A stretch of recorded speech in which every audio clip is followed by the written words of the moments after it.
तर आम्ही आहोत नागपूरचे मयूरई. तुमच्या सगळ्यांचं स्वागत आहे आमच्या चॅनलवर. तुम्हा सगळ्यांना मानाचा, स्वाभिमानाचा, क्रांतिकारी जय भीम. जसं तुम्हा सगळ्यांना माहीत आहे की आज आहे धम्मचक्र प्रवर्तन दिन. त्यानिमित्त आम्ही सगळे फॅमिली सोबत आम्ही चाललो दीक्षाभूमीला. दीक्षाभूमीवर खूप प्रमाणात लाखोची गर्दी असते, त्याच्यामुळे इथे कोणी हरवले तर असे माईकमध्ये पुकारले जातात. आम्ही दीक्षाभूमीकडे जात होतो तितक्यामध्ये माझ्या सासूबाईला दुकाने दिसली आणि ते काय ना काय घेण्यासाठी ते जात होते. मग मी म्हणलं चला पटापट. मग मी आपल्या बायकोचा हात पकडला आणि आम्ही निघालो तिथून. आणि अर्धा तास सासूबाई आणखी लटकल्या आणि आम्ही मग आता बघा इकडे स्तूपाकडे आम्ही जात आहोत. आम्ही घरून 8 वाजता निघलो होतो, तर इथे कमसे कम आम्ही 10 पर्यंत तरी पोहोचलो होतो. आम्हाला चालता चालता एवढ्या गर्दीमध्ये इतका वेळ होऊन गेला होता. आम्हाला वाटतं की सगळेजण बसले, आम्ही पण बसायला पाहिजे. मग आम्ही जागा शोधायला गेलो. मग आम्ही जागा पकडली आणि त्या जागेवर मग आम्ही सगळेजण बसलो. मग रोहिणीनं गाणं ऐकलं होतं, हे दानं दिलंय ग भीमानं. तेच गाणं ते वारंवार बोलत होतं.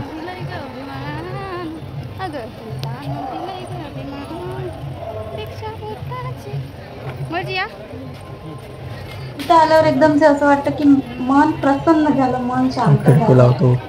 मग आम्ही सगळेजण बसल्यावर सगळ्यांनी एक नारा लावला, मस्त जय भीमवाला.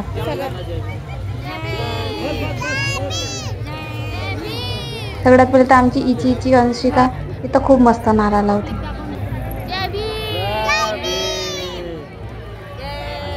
आमच्या सगळ्यात इतका जोश भरला होता आणि आम्हाला अशी जागा पकडायची होती की जिथे दीक्षाभूमी दिसणार असणार. आणि तिथे बसून घंटोपर्यंत आम्ही दीक्षाभूमीला पाहणार, तरी आम्ही कधी जिंदगीमध्ये बोर होणार नाही.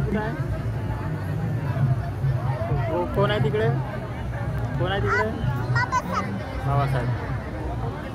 मग आम्ही थोडा आमच्या भाषेसोबत टाईम दिला आणि तिला थोडं विचारलं की बाबासाहेबपुरा, तर तिने डायरेक्ट सांगितलं आम्हाला ती तिकडे आहेत. दीक्षाभूमी विचारली तर तिने डायरेक्ट सांगितलं, म्हणजे तिचं पूर्ण लक्ष आहे.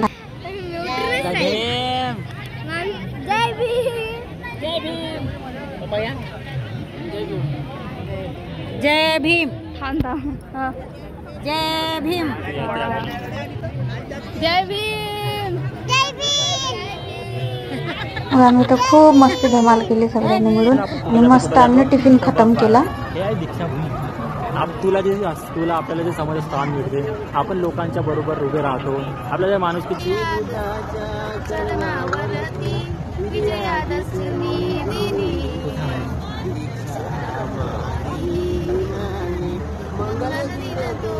आमच्यामधले सगळे अर्धे जण दीक्षाभूमी पाहायला गेले, घुमायला गेले. आम्ही तोपर्यंत जागा आणि सामानाची रक्षा करत बसलो होतो.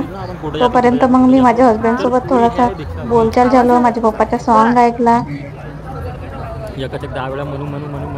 हे गर्दी कशाची आहे इथे? ही गर्दी ही कोणी पैसे देऊन यांना बोलवलं नाही आहे.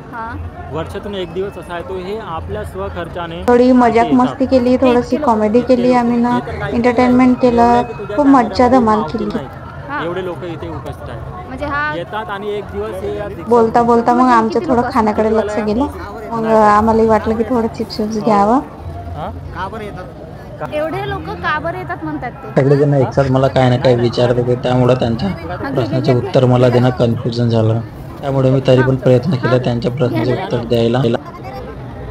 वारंवार लहान लहान मुलं मला डिस्टर्ब करे आणि हे प्रश्न विचारायचे डिस्टर्ब करत होते. मग मला राग लागला. तो डिस्टर्ब करता पण त्याचा मॅटर सॉल्व करणं. ते पाय बसतील बघा, तो झेंडा जो दिसत आहे बघा तिकडे, तिकडे बघा, तो जो झेंडा आहे 5 कलरचा, तो कशाचा आहे? त्याला काय म्हणतात? पंचशील झेंडा. पंचशील ध्वज. आमच्या मधले काही अर्धे लोक फिरायला गेले होते आणि 2 तासांमध्ये ते परत आले. मग आम्ही 12 वाजता निघालो फिरण्यासाठी. मग आम्ही सगळ्यात आधी दर्शनाकडे गेलो, मग तिकडून आम्ही पुन्हा दीक्षाभूमी घेऊन ते कमसे कमी आम्हाला 12 वाजतापासून तर 4 वाजतापर्यंत आम्ही फिरलो. माझी बहीण दवडली असल्यामुळे तिने माईक मध्ये माझे नाव अनाउन्समेंट केलं.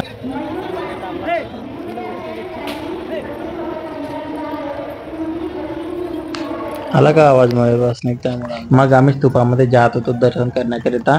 आम्ही दोघं जोडीने, कारण तिथं खूप भीड असल्यामुळे ती माझा हात सोडत नव्हती आणि आम्ही धीरे धीरे करून लाईनीने आणि स्तूपामध्ये झालं.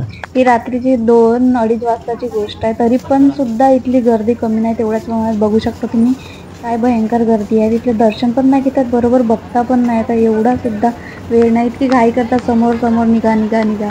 तर तिथे काही लोक म्हणत होते फोटो नाही काढायचे. आम्ही म्हणलं आम्ही काढणार फोटो, काय आम्ही व्हिडिओ पण काढणार. आमच्या बाबाची दीक्षाभूमी आहे, कुणाची नाही. आम्ही कुणाचं ऐकलं नाही. आम्ही मस्त आपलं फोटोशूट केला, मस्त फोटोज काढल्या, व्हिडिओज काढल्या. ही अशोक सम्राटची मूर्ती आहे इथे साईडला ठेवलेली. मग आमचा कुठेतरी नंबर आला, मग आम्ही बघितलो, मग आम्ही थोडंसं प्रणाम वगैरे केलं. आमच्याजवळ एकच चान्स होता, म्हणून मी माझ्या भावाला सांगून ठेवलं की चांगले व्हिडिओ वगैरे काढायचं. त्याच्याजवळ मी फोन वगैरे देऊन ठेवलं, एक बी मिस नाही झालं पाहिजे, एकच चान्स आहे आपल्याजवळ म्हणून, कारण की बरं तिथं नंबर लागणार नाही. मग आम्ही जागा पाहिली, जागा आम्हाला मिळाली. त्यामुळे आम्ही डायरेक्ट तिथे एका बाबाजीला सारखा म्हटलं आणि तिथे पाय वगैरे लागले आम्ही, आणि तिथे अंदरचं आम्ही ना वर्गीकरण केले तिथे बघितलं. मग आम्ही तिथे थोडीशी छोटीशी वंदना घेतली, 3दा प्रणाम केला आणि मग तिथून आम्ही मग निघलो फोटो वगैरे घेऊन.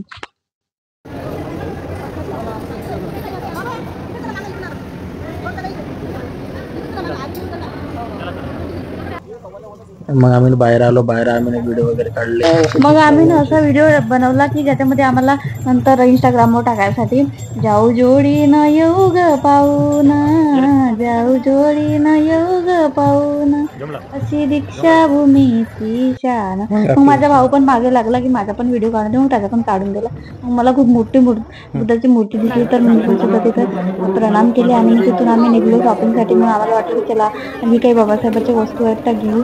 मग मला एकदमच एक दुकान चांगलं दिसलं, त्याच्यामध्ये फोटो वगैरे मस्त दिसत होते. मग आम्ही ना फोटो वगैरे पाहिले. आणि सगळ्यात पहिले म्हटलं की कानातले घेऊन, पांढरी शुभ्र मस्त साडीवर. कानातले पण जसं पाहिजे होतं तसं काही भेटले नाही. एवढी गर्दी होती, तरी पण 2:30-3 वाजताची गोष्ट आहे, पण गर्दी काही कमी झाली नाही. तरी आम्ही मस्त घुमलो, इकडे तिकडे पाहिले. मला एकदमची अशी फोटो आवडली की इकडून बाबासाहेबाची होती, तर मग बाबासाहेबाची आणि गौतम बुद्धाची मूर्ती फोटो घेऊनच घेतो म्हटलं. आणि मग माझ्या मम्मीला एक मंगळसूत्र आवडलं, मंगळसूत्र घेतलं आणि पप्पाने घालून दिला. मग अशी आमची झाली दीक्षाभूमीची रात्र पूर्ण 24 घंटे कंप्लीट. मग आम्ही फोटोशूट केले सगळ्यांनी मिळून फॅमिली सोबत. मग असा होता आमचा धम्मचक्र प्रवर्तन दिनाचा टूर. आम्ही नेक्स्ट 14 ऑक्टोबरला सुद्धा जाणार आहोत, तर तुम्ही पण या. आमची फॅमिली ऑटो पकडलो, आम्ही निघालो. तुम्हाला व्हिडिओ वगैरे आम्हाला आवडला असेल तर व्हिडिओ